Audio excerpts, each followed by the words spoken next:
Hey everybody! In this video, we are going to talk about a concept known as concentration.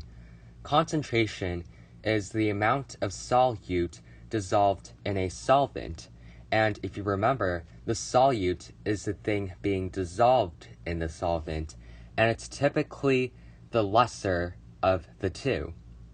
Now, there are many ways that we can define concentration. We can define concentration in terms of a mole fraction, which we learned in the unit about gases, where the mole fraction is the moles of substance A over the moles of everything in the mixture or solution. And mole fraction is defined by the letter capital X. Now, molarity, which is capital M, stands for the moles of solute over the liters of solution. Now, molarity is a very important concept because you will see molarity a lot from now on. Let's now move on to mass percent. Mass percent is also known as assay. Mass percent is simply the mass of the solute over the mass of the solution. And note that these masses have to be in the same units since they have to cancel out. And after dividing these two, you can multiply by 100% to get the mass percent. Now the volume percent is a similar concept. It involves dividing the volume of the solute by the volume of the solution and multiplying by 100%. And note that the volumes should be in the same units. For example, you could use liters for both of them, you could use milliliters, or maybe you could use gallons. It's your choice, actually. Now let's take a look at a concept that we are familiar with. Density, defined by the Greek letter rho, is going to be another way we could find concentration. And another name for density is the specific gravity. Now, density, as you might know, is the mass of substance A over the volume of substance A. The units for density include grams per cubic centimeter, grams per milliliter, and note that I wrote the equal sign because they mean the same thing, since cubic centimeters is the same thing as a milliliter, and it can also be written as kilograms per liter, since if you multiply each of these by 1,000, as I'm doing over here, the value stays the same, but now you have kilograms per liter, and that means exactly the same thing as grams per milliliter. It's just scaled up. Now, there's another unit that we use for density, and this is for gases, since gases tend to be not as dense as solids or liquids, and for gases, we typically use grams per liter for their densities. Now, before we continue, let's talk about the law of conservation of matter. It states that matter cannot be created nor destroyed. So, as a result, let's think about what happens when we mix a solute and a solvent. What will be the mass of the solution if we mix 10 grams of solute and 95 grams of solvent, which I will call water for now. So if you mix these two, then the mass of the solution will be the mass of the solute plus the mass of the solvent, because mass can't just disappear, it has to go somewhere. And since both of these are going into the solution, then this must mean that the mass of the solution must be the sum of the masses of the solute and the solvent. So we end up getting 105 grams for the mass of the solution. Now let's continue on to more forms of concentration. We have parts per million, which is the mass of the solute over the mass of the solution times 10 to the 6. Now the masses are in the same units for the bottom and the top, so keep a note of that. Now, why is it called parts per million? Well, the million is 10 to the 6, and that could be a really good way of memorizing how to calculate parts per million. Now, what is parts per billion, or ppb? Well, parts per billion, ppb, just like parts per million, ppm, describes the same idea where you divide the mass of the solute over the mass of the solution, and note that the masses have to be in the same units, but instead of multiplying by 1,000,000, you are actually multiplying by 1,000,000,000, which is 10 to the 9. And if you notice, this looks similar to mass percent, but instead of multiplying by 100%, you are multiplying by 10 to the 6 for ppm and 10 to the 9 for ppb. So these concentrations are really related in the end. Now, let's talk about one last form of concentration. It is called molality, which is indicated by a lowercase m. This is the moles of solute over the kilograms of solvent. So it's a little bit different from molarity because instead of being for a solution, this one's for a solvent, and in addition, we are using the mass instead of volume for the denominator. Now, before we continue, let's remind ourselves that the density of water is 1.00 grams per cubic centimeter, or 1.00 grams per milliliter, or if you scale it up, 1.00 kilograms per liter. They all mean the same thing. Now, before we continue, let's read this explanation that I wrote. When we add solute, as we've seen, we can increase the mass of the solution. The conservation of mass applies there, so I'm talking about this part over here. Now, what about the volume? Adding solute slightly increases the volume of the solutions, although sometimes this change is so insignificant that we ignore it. But in most cases, unless told, you should never assume that the volume change caused by the solvent addition is negligible. Instead, you should always consider that the volume might increase if you add a solute.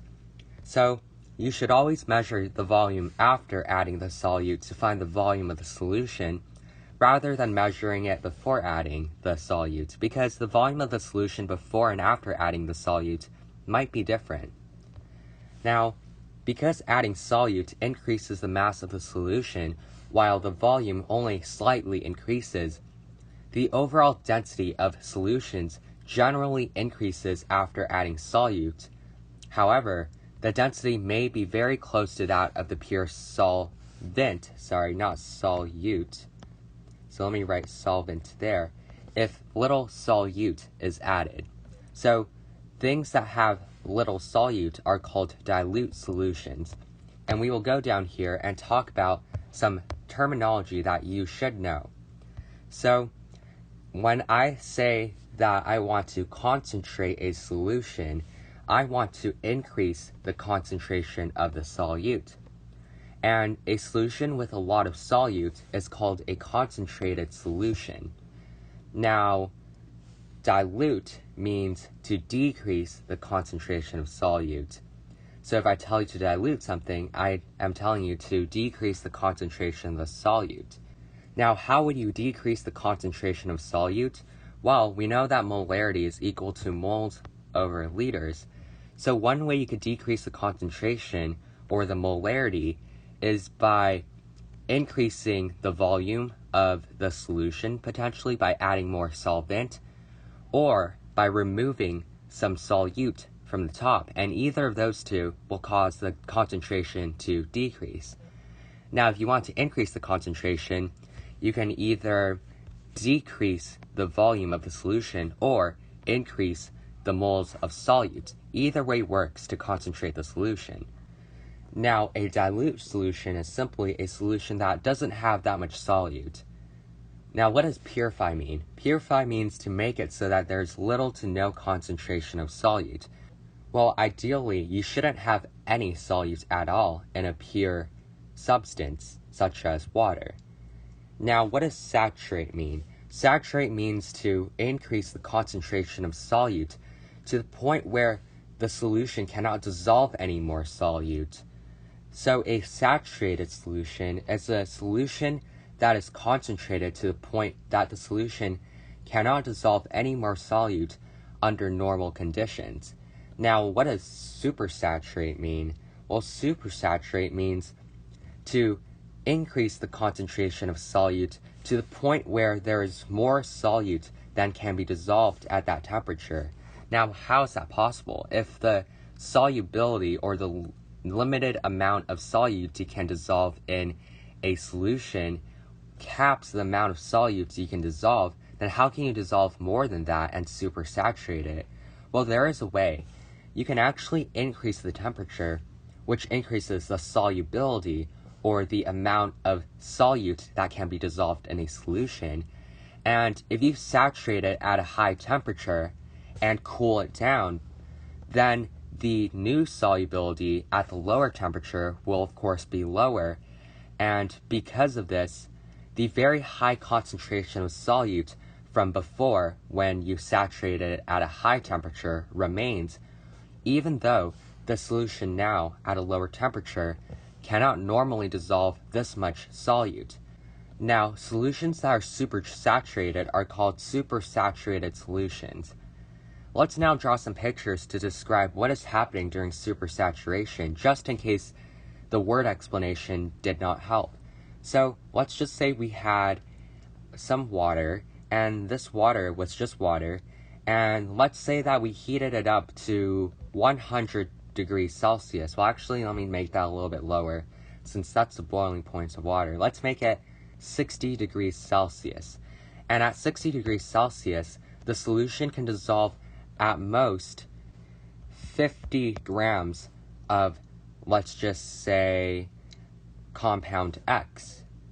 Now, this is the limit. This is the amount of solutes that can be dissolved at most in the solution that we have here. So the student decides to dissolve 50 grams of compound X or substance X, and the student cools it down to perhaps, I don't know, maybe 10 degrees Celsius. So at 10 degrees Celsius, you still have that 50 grams of compound X that you dissolved, but at 10 degrees Celsius, the solubility or the maximum amount of solute you can dissolve into the solvent is going to be 25 grams of substance X. So see the problem here? You have more dissolved in the solution than can be dissolved at 10 degrees Celsius. So because of that, you are supersaturated. Now, we will talk more about supersaturated solutions in the next video, but for now, just know these terminologies because we will use them extensively. So let's now look at this awesome number line that I drew over here, and this point is at 0 molar, and I should add that molarity has the unit m, which stands for molar. So if you say that a solution has 1 m, that means that it has 1 molar of concentration. So let's go back and talk about this number line. So at 0 molar, there's no moles of solute dissolved, since molarity is defined as the moles of solute over the liters of solution, and if there's no moles of solute, or there's nothing dissolved, then it's going to be 0 molar. So at 0 molar, we have a pure substance, and before we continue, let's note that at 10 molar, this will be the maximum concentration that the solution can have, and in other words, it is the solubility or the limit to how much can dissolve normally. So keeping a note that 10 molar is the limit to the concentration that we can have at a certain temperature, let's think about what dilute means. Dilute means that there's not that much solute. So something like 2 molar, which is less than 10 molar by a lot, is going to be considered dilute. Now, what about something that is 7 molar? Well, something that is 7 molar is close to the saturation point, or the point at which the maximum amount of solute dissolved is reached. So 7 is really close to 10, which we said was the maximum solubility, and because of that, we can consider 7 molar as concentrated. So a 7 molar solution in this case would be a concentrated solution. Now, what if we had a 10 molar solution, which apparently in this diagram is the maximum concentration that the solution can have? So if it's at the max or at the cap, then we call this a saturated solution because we saturated it all the way. Now, what does it mean to be unsaturated? Well, to be unsaturated means to have a concentration that's not saturated. So anything that's below is considered unsaturated.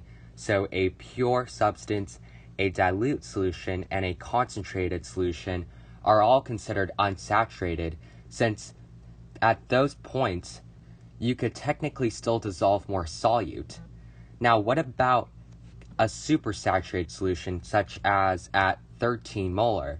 Now, 13 molar is way above 10 molar, which we said was the cap or the maximum concentration of the solute in the solvent. And if we have something that's above the cap or the maximum solubility of the substance in the solution, then we call this a supersaturated solution, just like over here, where we had so much solute and it went over the solubility of the substance.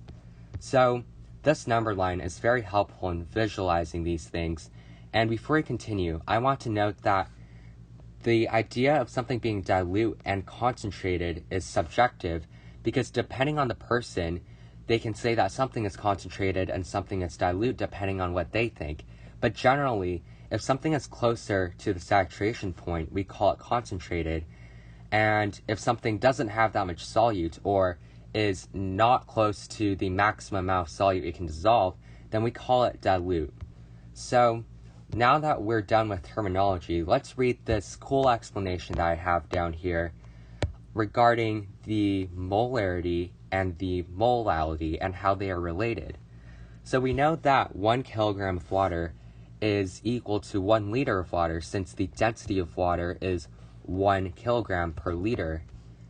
For dilute aqueous solutions, the mass of the solvent, so I wrote the mass of the solvent as kilograms of solvent, is about the same as the mass of the solution, since there's little solvent. So the kilograms of solvent is approximately equal to the kilograms of solution, and that's why I drew a squiggly equal sign, since that means approximately. Since the density of water is 1.00 kilograms per liter, which will be about the density of the solution, since we said that for dilute solutions, the density of the pure substance, which is water in this case, is near the density of this dilute solution. So if this is the case, then the volume of the solution must be about the same as the mass of the solution. So the kilograms of solution is about the same as the liters of solution, since the density is 1.00, and if you multiply something by 1, it will stay the same. Therefore, since the denominators of molarity and molality is the same numerically, then m and lowercase m are similar for dilute aqueous solutions. So we see that the moles of solute stay the same, but our kilograms of solvent and the liters of solution are approximately the same under dilute conditions based on the logic that I just guided you through. And because of that, molarity is approximately equal to molality for dilute solutions of water. And this only works for aqueous solutions, which means that it has to be dissolved in water, since water has that 1.00 grams per milliliter density, which allows this to happen. So now let's use what we learned to convert between one concentration and another given the appropriate information. So this question will challenge us, but we can do this. So the question says, what is the molality of an HCl solution given that the mass percent of HCl in the solution is 42.91%? So this first part of the question will tell us to find the molality from the mass percent. Now, the mass percent is 42.91%. And for problems like these, instead of using mass percentages, I like to convert it into actual masses. So if I assume, just like in Unit 2, where we assumed for mass composition that we had 100 grams of the compound, in this case, we're doing the same thing.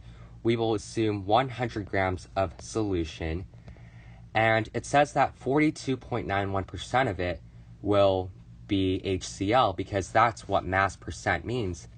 So 42.91% of 100 will be 42.91 grams of HCl per 100 grams of solution. Now, if we remember, molality wants us to find the moles of solute, and in this case, the solute is the thing we're dissolving. It's the HCl over a kilogram of solvent, which in this case, I'm assuming it's going to be water, since usually we dissolve stuff in water unless specified. So if it says a solution, we are going to assume that it's going to be dissolved in water, unless they say it's dissolved in something else. So let's see, we need the moles of HCl. We can easily get that from this because the moles of HCl, well, we know the mass of HCl. So to get the moles of HCl, we simply do this. 42.91 times the molar mass of HCl. So the grams of HCl will be on the bottom. So 1 mole of HCl has 36.46 grams of HCl. And doing the math on a calculator, 42.91 divided by 36.46 gets us about 1.177 moles of HCl. So we got the moles of HCl, but we need the kilograms of water. Now, how do we do that? Well, we know from the very first slide that the mass of the solution is equal to the mass of the solute plus the mass of the solvent. So let me write this correctly, solvent. So the mass of the solution we know is 100 grams, and this is equal to the mass of the solute, which is, according to this, 42.91 grams, plus the mass of the solvent. Now, we need to find the mass of the solvent since our solvent is water, and in other words, we're trying to find the mass of the water. So, doing the math, 100 minus 42.91 will give us 57.09 grams of water. So this is the mass of the water, or our solvent. Now, you might be wondering, why didn't I do sig figs? Well, I actually did, because if you think about it, 100 grams of solution is an assumption. I'm assuming that there are exactly 100 grams of solution, so therefore, this is an exact number. I don't consider sig figs here. Instead, I consider sig figs here. So I could think of this 100 as having an infinite number of sig figs, so 100.00000 minus 42.91, and our answer will have the hundredths decimal place, which is over here. So I did follow sig figs. Yay. Alright, so we know the mass of the water, but we need it in terms of kilograms. So what do we do to get kilograms? Well, this will be the same thing as 0.05709 kilograms of water. And all I did was divide by 1,000, since to get from grams to kilograms, just divide by 1,000. And now we can find the molality. So the molality is the moles of HCl, our solvent, 1.177, over the kilograms of solvent, which is the water, so 0.0500, I got that wrong, sorry, 0.05709, and we get, well, let's see, I divide this by this, and I need to write that correctly, 0.05709, and we get that the molality is going to be 20.61 m. So that is your answer, and the units for molality is that lowercase m, by the way. Now let's try to find the molarity of the solution, which is the second part of the question, and they give us the density, which is 1.20 grams per milliliter. So we know that molarity is going to be equal to moles of solute over the liters of solution. Now we know that the moles of solute is going to be 1.177 moles of HCl. But what will be our liters of solution? Well, we know the density of the solution, which is 1.20 grams per milliliter, and we do have the mass of the solution, So we could find the volume of the solution by doing this. So 100 grams of solution times the density 1.20 grams per milliliter. And we want this in liters, so we probably have to do 10 to the third milliliters over liters. Then we get that the volume of the solution will be about 0.0833 liters. So we will use this as the volume of the solution. So 0.0833 liters. And we get that the molarity of the solution is equal to 1.177 divided by 0.0833. And that turns out to be 14.1 molar. And that is the molarity of the solution. And yeah, now let's go on to a topic known as dilution. So we know that molarity is moles per liter, and we know that the volume is in liters. So if we multiply molarity times volume, assuming that the volume is in liters, then the liters of solution will cancel out, and we're left with moles of solute. So therefore, the molarity of a solution times the volume of the solution in liters will be equal to the moles of solute. So let's just say we added solvent but no solute. If we do this, the moles of solute remain the same before and after, right? So if that's the case, then the molarity before times the volume of the solution before is equal to the molarity after times the volume of the solution after. So this is known as the dilution equation. When you add a solvent to dilute a solution, the moles of solute do not change. Instead, the volume changes. This relationship lets you determine the new concentration of a diluted solution. Now, note that you can actually use any units for volume in the equation as long as they're the same on both sides, so they cancel out, because fundamentally, ml, liters, and gallons, and etc. all mean volume. Now let's do a practice question. A 6.0 molar solution of baking soda is diluted to produce 50 mLs of 2.0 molar baking soda. Find the initial volume of baking soda, which is referring to that one. So we have to use M1V1 equals M2V2, which is the same thing as MBVB equals MAVA. And so our initial molarity will be 6.0 molar, and the initial volume is the one we're trying to calculate, and this is equal to the molarity after, which is 2.0 molar, times the volume after, which is 50 ml. And let's put a decimal there, and doing the math, we see that the molars cancel out, and we're left with about 17 mLs. And let's see what happens in this image. So in this image, we start off with 17 mLs as our initial volume, and our initial molarity is going to be M1. And then once we add some water to dilute it, we see that the molarity is going to be 2, and we see that the new volume is going to be 50. So this is just a visual representation. So here's a list of how you would write concentrations out. So if I wanted to write a concentration in terms of molarity, I could write 1 molar, and it is optional to include this, but specify if needed, and usually if you can, just specify it. So in this case, we have 1 molar of HCl aqueous, or you could write it as 1 mole of HCl aqueous per liter of solution. They mean the same thing. A mole fraction can simply be written as a number. A mass percent can be written as 50% by mass. Volume percent can be written as 50% by volume, for example. Density can be written as 1 gram per centimeter cubed, 1 kilogram per liter, 1 gram per milliliter, and so on. ppm can be written as 5 ppm, for example. ppb can be written as 5 ppb, for example. And molality can be written as 1 lowercase m, and you can include the HCl aqueous if needed.